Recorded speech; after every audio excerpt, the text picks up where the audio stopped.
Salam meşhur senin üçün kurban bulayım. Güzel halkım söyleme, söyleme seni.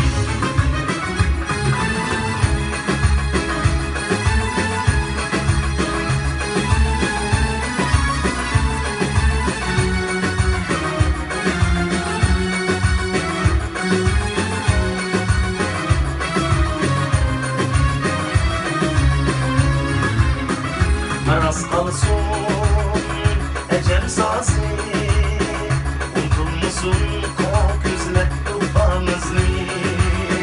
Düşmez mengü kalbimizi, candın aziz görmem uygurum seni.